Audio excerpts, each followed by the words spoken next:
Hello, everybody. Welcome to Snyder Wrestling. Today, we have got a fun one here. We got SummerSlam 1999 from August 22nd, 1999, obviously, from Minneapolis, Minnesota, in the Target Center. Interesting enough, SummerSlam will be back in Minneapolis, Minnesota this coming year in 2026. Fun little twist there. Fun little fun, yeah. We get attendance of 17,370. Buy rate of 600,000 pay-per-view buys. Commentary team for the evening is Jim Ross and Jerry Lawler. We kick off with the very first matchup here as Double J Jeff Jarrett with Deborah takes on the Intercontinental and European Champion D'Lo bound for both the Intercontinental and European titles.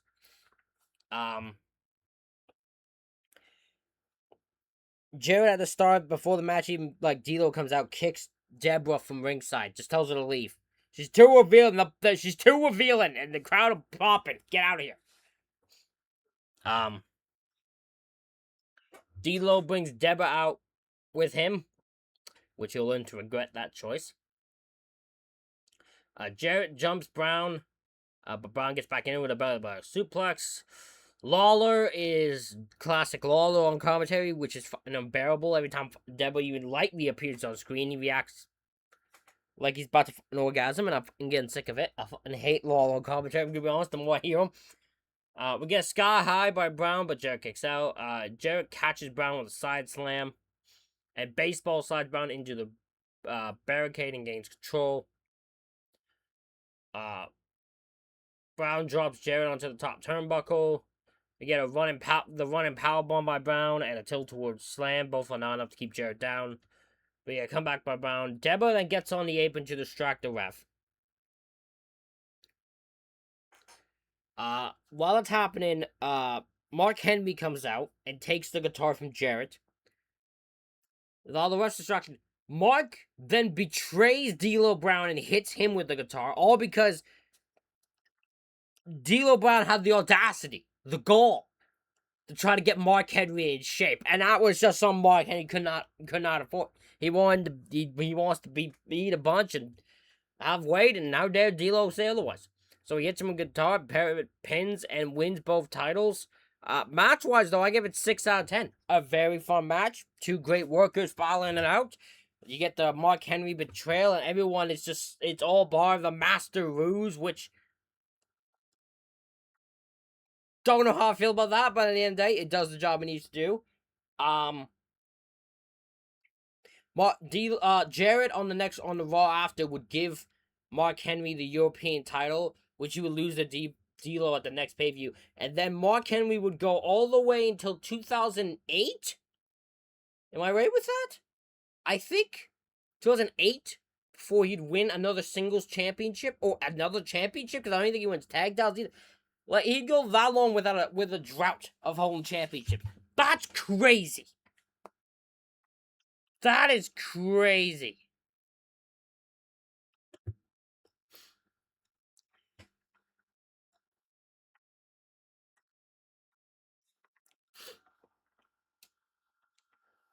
We then go to our next matchup is a tag team turmoil match to determine the number one contenders for the tag team championships.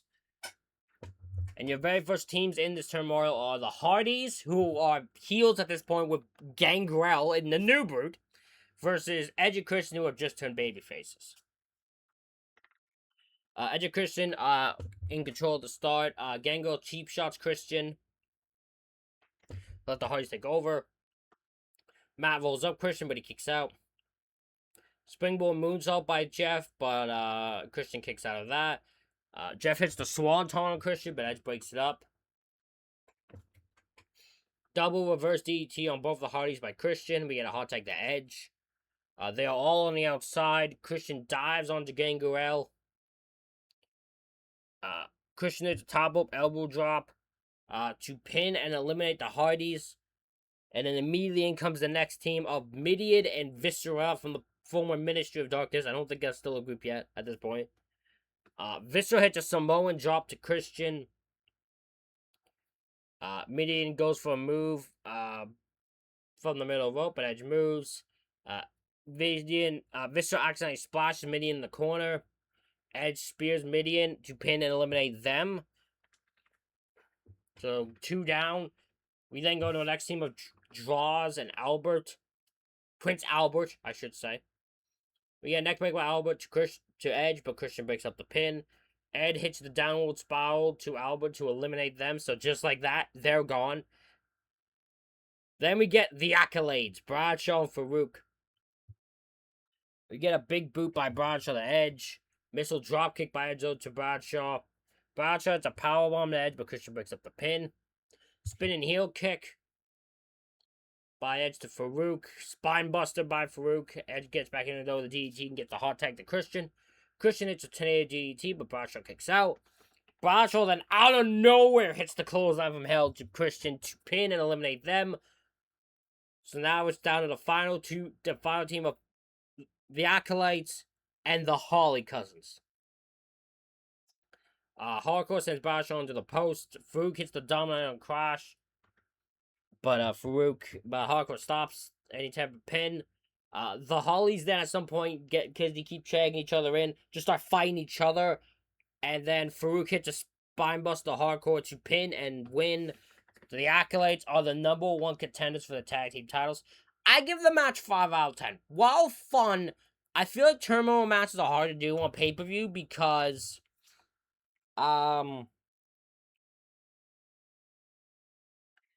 it's just quick action and it's quick tags, but most of the time, like, two teams here don't even get a chance to really shine much before they are quickly eliminated. So, it's not enough for each team to get to shine. That's my issue with it. But a very fun match overall, and Accolades versus the tag champs will be a fun match. I don't know when that match takes place. I did not look much into that. Probably should have. So that is, on me. I will say, though, but by the next pay-per-view, neither the champions or the #1 contenders are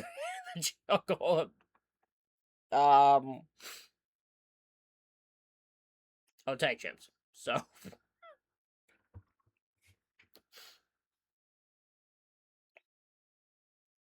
then out of nowhere we get the Road Dogg comes out, and the next match is gonna be a hardcore title. So Road Dogg says he wants to challenge the winner the next night on Raw. Chris Jericho, who is relatively new into the company, not long into his run here, interrupts and calls SummerSlam Summer Sham, and starts insulting Road Dogg, and Road Dogg with the perfect response because Jericho's the thing, and Road Dogg just goes, "Why don't you shut up, bitch?" And then tells him to suck it, and that's it. That's the end of it. Wrap it up. See you later, Jericho. Wow! How Jericho? What? They did not do Jericho any favors into this company. They put him in these positions, but everyone is just at the person going, "Shut up," and Jericho just doesn't respond. He just immediately is silenced and just leaves. It's ridiculous. But we go into the next match as Al Snow challenges the Hardcore Champ, the Big Boss Man, for the WWF Hardcore Championship. Road Dogg is there and is the roving Road Dogg. He does commentate as he follows the match as they go up backstage and I do commentary. Very pointless is Road Dogg here. Does add nothing to this match until the finish. Snow jumps off the stage on the Big Boss Man, and then Boss Man just begins to whoop the shit out of Al Snow and begins to whoop his ass. Boss Man hits Snow in the crate that has pepper in it. Oh, we alleged had pepper in it because it's revealed no dogs were hurt in the making of this, and Pepper the dog is fine. They fight backstage. They fight outside the building into a bar. Al Snow hits the Boss Man with a chain that a random guy in the bar just had on him. Boss Man gets in control, shoves Road Dogg. Road Dogg hits him with the Boss Man's nightstick. And then Al Snow pins and becomes the Hardcore Champion. I give the match 5 out of 10. Perfectly fine. Exactly what you expect out of a hardcore match in 1999. Afterwards, he runs back to the building, and Blue Meanie and Stevie Richards, whatever the hell they called them.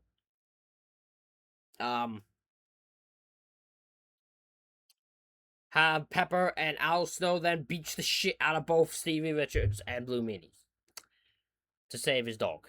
We will not go into where the Boss Man and Al Snow feud goes, because oh boy, we'll get into that if I ever get to that. If I ever review that show, don't know if I ever will though. We'll see if it has to be suggested.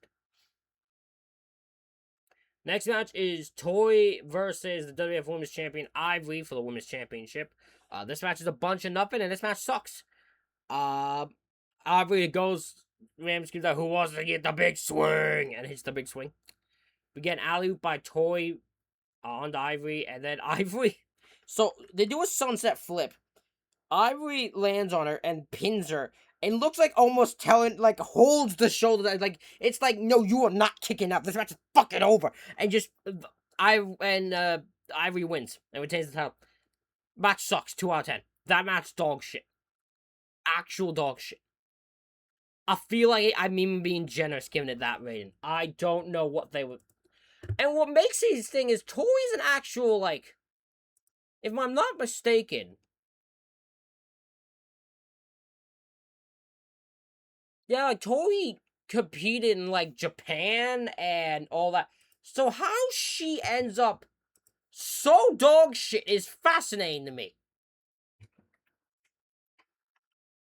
WWF has this effect with people where all their talent vanishes once they enter WWF. I don't get it. Our next matchup is Ken Shamrock taking on Steve Blackman in a Lion's Den weapon match. Pretty much it's just the Lion's Den from last year with him and Owen, but there's some weapons hanging around. Blackman uses his nunchucks against Shamrock at the start of the match. He even chokes out Shamrock with the nunchucks. Shamrock gets back into it, sends Blackman into the cage. Blackman blocks the weapon shot and sends Shamrock into the cage. And wears down Shamrock. Shamrock jumps off the cage to hit a blow on Blackman. We get a DDT though by Blackman and an Enziguri. Blackman then attacks Shamrock with the kendo stick. And then there's this odd moment. So Blackman, what we're told by commentary is you gotta escape the cage, right? You gotta leave through the door to get out, and that. So Blackman walks to the cage, and the referee refuses to open the door.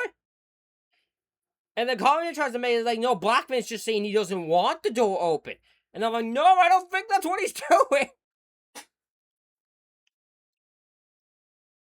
It's just a weird thing where they don't, rules don't make sense. I don't know why why wouldn't they let Blackman leave? Feels very weird. Shamrock hits a belly suplex and gets into the zone and hits Blackman twice in the head with a candlestick, and then he just climbs to the top and they just go, he wins! I guess so. Shamrock just wins. 5 out of 10. It's a fun match. The finish confused me. It feels like they didn't know how you're supposed to win this thing. It's like the Owen one. I think the Owen one was just a submission. Like, you had to tap out and shit. Why didn't you do that here? Feels weird. Feels very confusing. Pretty sure this is the last Lions Den match, and I can see why. Our next matchup is Test taking on Shane McMahon in a Greenwich Street fight. If Shane wins, Test and Stephanie must break up and not talk to each other again. But if Test wins, Shane must prove and butt out of their relationship. Both men take each other down to start of the match. Test sends Shane into the stairs and hits a slam on the floor. Test press slam Shane onto the Mean Street Posse while standing on couches. Test the previous weeks had taken each one of them out, but not enough, I guess, as they're both, all of them are still at the show. Mean Street Posse then jump Test. Shane busts a picture of the Posse and him over Test's head. There's glass and that everywhere. Shane pins and Test kicks out. Shane goes for a corkscrew moonsault. I'm going to repeat that. Shane McMahon in 1999 goes for a corkscrew moonsault, but Test moves. That's nuts! Shane hits a test hits a powerbomb, but Shane kicks out of that.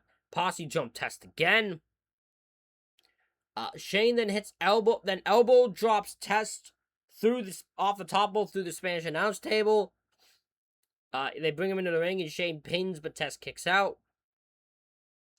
Pete Gas goes to hit Test, but he hits Shane instead. Test is hit with a cast by one of the men. I forget which one it was, but Shane, he kicks out of that. Passon and Briscoe, the Stooges, come out to attack the Posse.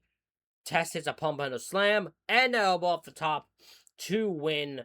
And Love wins at the end of the day. I give it 7 out of 10. A very fun match. A legitimately very fun, very chaotic match. Shane doing things that, like, he should not be doing with a corkscrew moonsault on the elbow through the Spanish announce table. It's insane he does.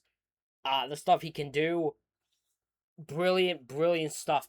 I really enjoyed this match. I legitimately really enjoyed it.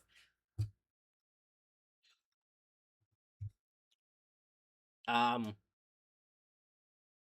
next match is for the WWF Tag Team titles as Kane and X-Pac defend against the unholy alliance of Undertaker and The Big Show. It's a brawl to start. Kane says The Big Show to the outside. And clotheslines the Undertaker to the outside, but Taker lands on his feet. Clothesline off the top by Kane, but Big Show stops the pin. Big boot and elbow drop by Big Show to Kane. They wear down Kane, and we get a double down before he tag to X-Pac. X-Pac hits the spinning heel kick to Taker, but he kicks out. Big Show then takes control and drops X-Pac on the barricade. Undertaker sends X-Pac into the ring post. X-Pac tries to fight back. Big Show stops him with a barrel hug. X-Pac does hit a low blow to Big Show and one to the Undertaker right in front of the referee. The one to the Undertaker is blatantly in front of the referee, but then he just ignores it. Then we get a hot tag to Kane. X-Pac hits the Bronco Buster on the Big Show. Big Show hits X-Pac with a choke slam, but puts his foot on, does a cocky pin, and Pac kicks out. And Undertaker is pissed. He is fuming about this. So when Big Show brings the cattle, he smacks Big Show as hard as he can. Gets in the ring, tombstone to X-Pac, pin and win. The Unholy Alliance are the tag team champions, and I think Undertaker will have a long conversation with the Big Show when they get backstage. Holy crap. I still give the match 5 out of 10. Very fun matchup. The finish made me chuckle more than anything else of how pissed the Undertaker was. And Undertaker was like, "You're done," as he tombstones about. It's like brutal.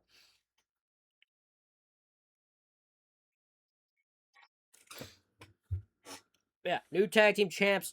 They would then lose the belts to the to the Rock and Mankind, the Rock and Saw Connection, who would then lose it to the New Age Outlaws, who are champs by Unforgiven, which is on the next pay-per-view.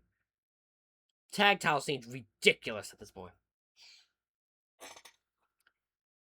And the next matchup, in a kiss my ass match, the 1999 King of the Ring Badass Billy Gunn takes on The Rock. And this match is a foregone conclusion from the beginning. This match is a foregone conclusion before the paper, because of one promo where The Rock embraced the word of God into a promo on Billy Gunn and ruined that son of a bitch's push in one fucking sentence. One time. Holy shit.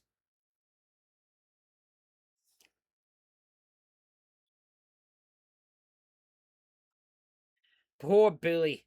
Never stood a chance after that and never recovered. Billy brings his surprise, which is just a big girl, fat, like big woman.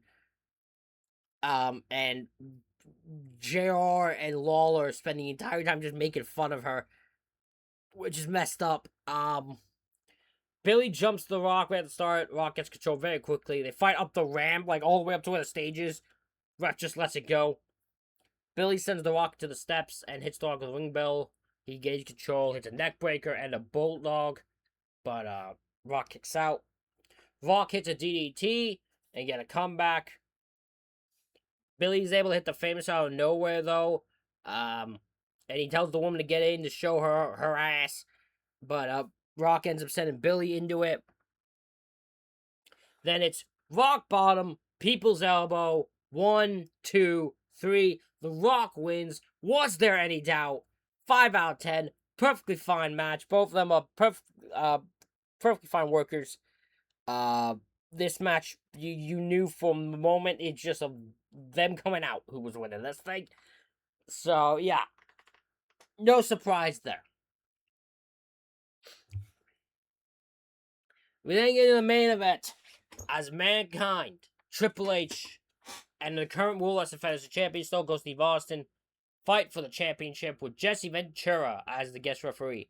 All night, we have seen Ventura interact with all three of them, being like, pinfall will happen in the center of the ring. You better work on your wrestling moves. The best wrestler's gonna win.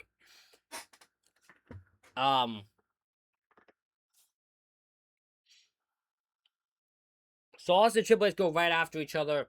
Austin and Mankind then work up beating up Triple H, but Austin ain't got no friends, so he just beats up Mankind too. China sends Mankind into the ring post where Jesse's distracted. Austin chokes out Triple H with a cable. Triple H hits Austin in the knee with a chair while Ventura's distracted. But Jesse Ventura gets in the ring. Triple H, he just goes, "Did you hit him with a chair?" And Triple H says, "No." He goes to the fans. He's like, "Did you hit him with a chair? Did you hit him with a chair?" Such old school shit. I love it.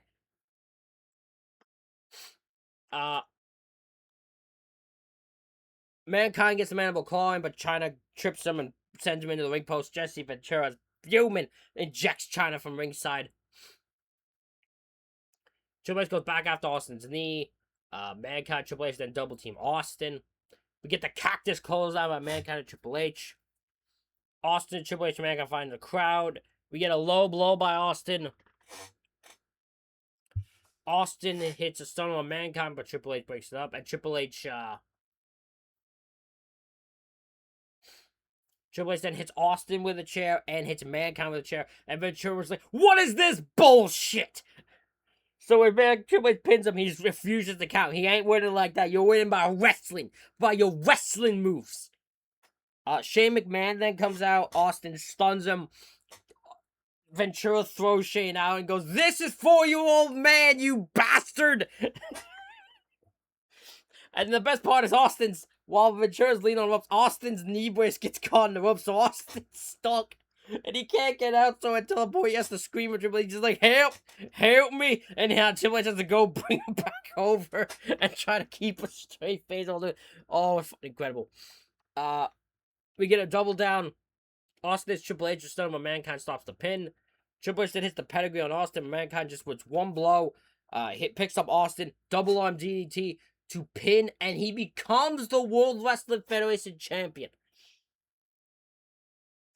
Match rate wise, I gave 6 out of 10. The crowd did not know how to react to this. It's a fun main event, but the crowd was so. I don't think anyone expected Mankind to win, like at all. So it's legitimately them being like baffled by it.